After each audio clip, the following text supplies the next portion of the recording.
ओम सौराष्ट्रे सोमनाथं च श्रीशैले मल्लिकार्जुनं उज्जैन्यां महाकाल ओंकारममलेश्वरं परल्यां वैद्यनाथं च डाकिन्यां भीमशङ्करं सेतुबन्धे दुरामेशं नागेशं दारुकावणे वाराणस्यां तु विश्वेशं ब्रह्मकं गौतमी तटे हिमालये तु केदारं कुसुमे सन्त शिवालये एतानि ज्योतिर्लिङ्गानि सायं प्रातः पठेन्नरः सप्तजन्म कृतं पापं स्मरणेन विनश्यति।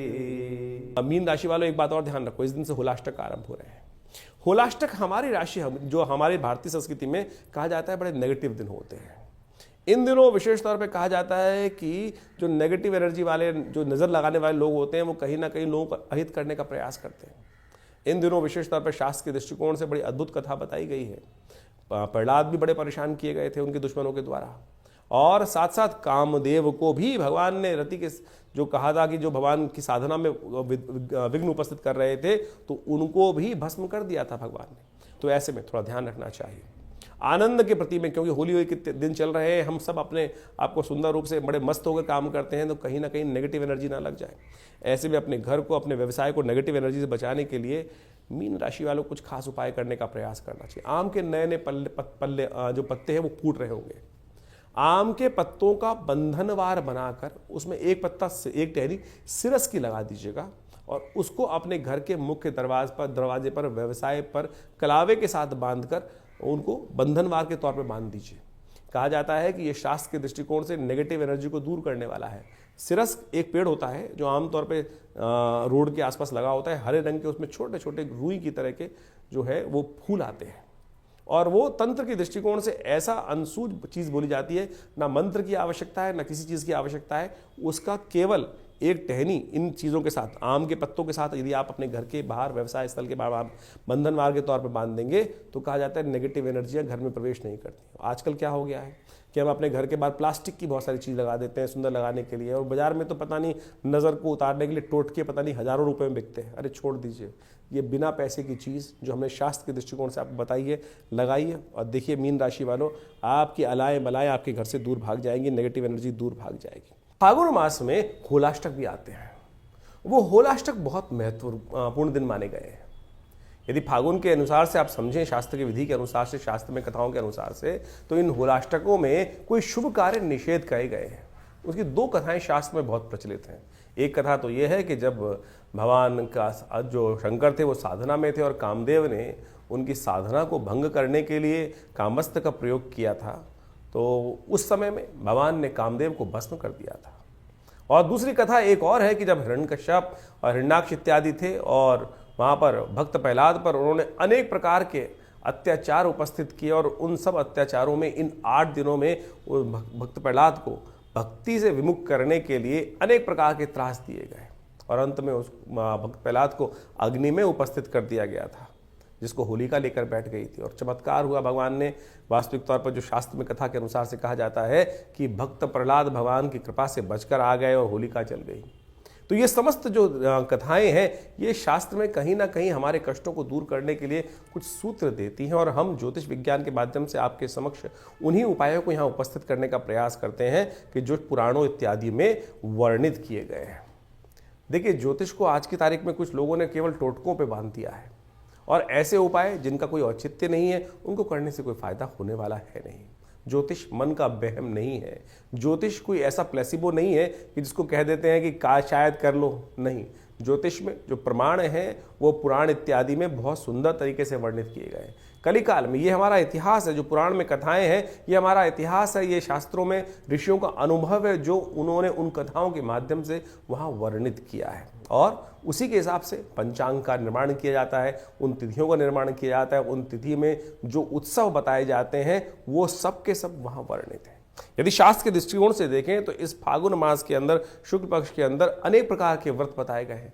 पयोव्रत जिसका वर्णन हमने आपको किया, मधुक तृतीया इत्यादि का व्रत, और अविघ्नकर व्रत भी इसके अंदर आता है, जो चतुर्थी को किया जाता है। कहा जाता है कि इस दिन यदि कोई व्यक्ति अपने कष्टों को निवारण करने के लिए, जीवन में हम काम करते हैं, विभिन्न प्रकार के कष्ट आते हैं, विभिन्न प्रकार के विघ्न उपस्थित हो जाते हैं।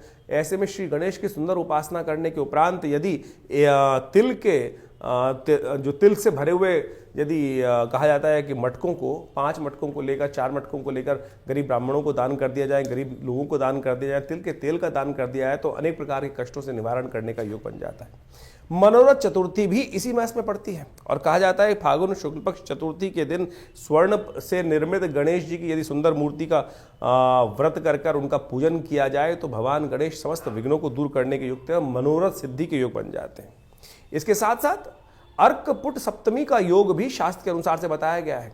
अर्कपुट सप्तमी के दिन कहा जाता है कि स्नान के पश्चात भगवान सूर्य का सुंदर रूप से ध्यान कर कर उनको अर्घ इत्यादि देकर और व्रत कर कर, या अगर एक दिन पहले व्रत कर कर यदि भगवान सूर्य को अर्घ दें तो सूर्य संबंधित समस्त समस्याओं को दूर करने के अनेक रास्ते आपके जीवन में बन जाते हैं। सूर्य कीर्ति के मालिक हैं और हर महीने सूर्य की संक्रांति होती है, तो उन सब में यदि विधि विधान के अनुसार से हम समय समय पर आपको उपाय बताते हैं, उनको करेंगे तो बहुत सुंदर रूप से कष्टों को निवारण करने का योग आप अपना अवश्य बनता है। और इसी दिन को सप्तमी को कामदा सप्तमी के रूप में भी माना जाता है। और भविष्य पुराण के अनुसार से कहा जाता है कि फागुन शुक्ल पक्ष सप्तमी के दिन जो स्त्री पुरुष भगवान सूर्य का नमन करते हुए उनका व्रत कर कर और उनको अर्घ देते हैं, अहि सूर्य सहस्त्रांशु तेजो राशि जगत पदे अनुकंपाय मां भक्ता गणगरम दिवाकरम, इस प्रकार से भगवान सूर्य को जल देने से यदि आपको क्रोध की समस्या है, यदि आपके जीवन में कोई कष्ट चल रहा है, सूर्य आपको यश नहीं देने जा रहा है, या सूर्य आपके कमजोर अवस्था में बैठे हैं, या सूर्य पाप ग्रहों से युक्त होकर बैठ गए हैं, तो इस व्रत को करने से सूर्य को शक्ति प्राप्त हो जाती है। तो अवश्य इन समस्त शास्त्र वर्णित उपायों को करने का प्रयास करना चाहिए। और विभिन्न पुराणों इत्यादि में जिस प्रकार का वर्णन किया गया वो हम समय बताते हैं। और एक सबसे बड़ा त्यौहार और भी आता है, भगवान जिसको कहा जाता है कि अभी हमने हुलाष्टक के बारे में आपको वर्णित किया ही किया। उसके बाद पूर्णिमा के दिन चंद्रदेव का जन्मदिन माना जाता है। कहा जाता है कि चंद्र दोष जिनकी कुंडली में लगा हुआ हो या किमुद्रम योग कुंडली में लगा हुआ हो, तो इस दिन भगवान चंद्रदेव की सुंदर उपासना करने से अनेक कष्टों को दूर करने का योग बन जाता है। जो चंद्रव्रत का वर्णन होगा वो अगले एपिसोड में हम आपको बताने वाले हैं, जब बीच में जो वर्णन आएगा, क्योंकि इस दौरान जो ग्रहों का योग पड़ रहा है वो हमने आपके समक्ष उपस्थित किया। तो आपको इन सब चीज़ों को सत्य रूप में समझने का प्रयास करना चाहिए। ये हमने इस कार्यक्रम के माध्यम से जो भी चीज़ें पंचांग के अनुसार से आपके समक्ष रखने का प्रयास किया है। कई लोग तथाकथित तौर पर ये बात को भ्रांति समझते हैं कि भैया ये उपाय से कुछ नहीं होने वाला। अरे शास्त्र में जो उदाहरण है उनको करके उन्होंने जो कथाएं बताई गई हैं उन सबके जीवन में कष्ट को दूर करने का मार्ग बना के नहीं बना। आपका विश्वास चाहिए, आपकी श्रद्धा चाहिए, और श्रद्धा से कष्ट निवारण करने का योग अच्छा बन जाता है। एक बात और समझें, वास्तविक तौर पर ऐसा कोई भी कष्ट नहीं है जो आज आया है पहले ना आया हो। ये संसार अविरल क्रम से चलता आया है। तो जो उन सब योग, अगर आप वेद पुराण इत्यादि पढ़ें, अथर्ववेद को पढ़ने का प्रयास करें, तो वहां अनेक मनोकामनाओं की सिद्धि के लिए शास्त्र में अनेक उपाय बताए गए हैं। यजुर्वेद इत्यादि संहिता में तो अनेक प्रकार से इन सब चीजों का वर्णन किया गया है। अथर्ववेद के अंदर स्वास्थ्य संबंधी समस्याओं को ठीक करने के रास्ते मिलते हैं, तो यजुर्वेद के अंदर मनोकामनाओं की सिद्धि पूर्णित करने के लिए अनेक उपाय शास्त्र में वर्णित किए गए हैं, जैसे रुद्राष्टाध्यायी। रुद्राष्टाध्यायी के अंदर विभिन्न मंत्र हैं, विभिन्न मनोकामनाओं की पूर्ति के लिए भगवान शंकर से प्रार्थना की जाती है, और सत्य माने भगवान की प्रार्थना से वो समस्त कष्टों का निवारण करके योग बन भी जाते हैं। तो इसलिए अपने मन की शंकाओं को दूर करें। लोग होंगे बहुत सारे जो आपके मन में शंकाएं उत्पन्न करने का प्रयास करते हैं। बहुत सारे इस संसार में भांति भांति के लोग हैं, 5 उंगलियां बराबर नहीं होती। तो कोशिश ये करें कि संसार में जो आपको उत्साहित करने का प्रयास करें, सत्य मार्ग में डालने का प्रयास करें, उनका अनुसरण करने का प्रयास करें। एक पुरानी कहावत है, उन लोगों के बीच में ना रहें जो आपको हतोत्साहित करते हो, जो आपके धर्म पे आक्षेप करने का प्रयास करते हो, जो आपको पदभ्रष्ट करने का प्रयास करते हो। सत्य राह पर चलने, धर्म का पालन करना शास्त्र का एक नियम है, और जो धर्म के साथ चलते हैं, धर्म के वर्णित नियमों के अनुसार से चलते हैं, धर्म में वर्णित परंपराओं का निर्वाह करते हैं, धर्म स्वयं उनकी रक्षा करता है। ये शास्त्र में अद्भुत रूप से वर्णित किया गया है। ज्योतिष बिल्कुल सनातन की एक सुंदर परंपरा है, और धर्म से विमुख होकर ज्योतिष का कोई जो निदान पाठ है उसका तो कोई लाभ मिलेगा ही नहीं है। तो इसलिए निदान चाहते हैं तो अपने आप को सरल करने का प्रयास करें। हमने समस्त कार्यक्रम के माध्यम से आपके समक्ष पूरा जो वर्णन था ग्रहों का इस समय का, उसके समक्ष आपको वर्णित किया है और आशा करते हैं कि प्रयास जो आप करेंगे सही दिशा में, जो उपाय सरलतम उपाय हमने आपके समक्ष रखे हैं और उन सबको कर आप अपने कष्टों का निवारण भी कर सकते हैं बिल्कुल। और हम रविवार को विवेकानंद योगाश्रम में एक बड़ा कार्यक्रम अब आरंभ करने का हमने सुंदर प्रयास किया है। महीने के हर पहले रविवार को हम यहाँ पर आश्रम में सुंदर जन्मपत्रियों का, जो बहुत सारे लोगों के समस्याएं जीवन में होती हैं, वो कष्ट निवारण चाहते हैं लेकिन जो आश्रम की जो फीस इत्यादि हैं वो देने में बहुत सारी समस्याएं लोगों के साथ होती है। तो हमने महीने के पहले रविवार के दिन सुबह 8 बजे से लेकर करीब 11 बजे तक एक कार्यक्रम रख दिया है। उसमें आप जो भी आना चाहें आश्रम पे आना पड़ेगा, फ़ोन पे बात नहीं हो पाएगी और वहाँ आश्रम पर आकर अपने प्रश्नों का समाधान निःशुल्क रूप में जान सकते हैं। बिल्कुल कोई फीस नहीं रखी जाएगी रविवार वाले कार्यक्रम में। सुबह 8 बजे से लेकर पहले रविवार के दिन, हर महीने के पहले रविवार के दिन करीब सुबह 8 बजे से लेकर 11 बजे तक एक कार्यक्रम रहेगा। यज्ञ भी होगा उसमें अंदर और आपके प्रश्नों का समाधान देने की सुंदर व्यवस्था आश्रम की तरफ से रख दी गई है। दिल्ली में विवेकानंद योगाश्रम जमुना पार लक्ष्मी नगर में स्थित है। फ़ोन नंबर्स आपके सामने स्क्रीन पर चल रहे हैं।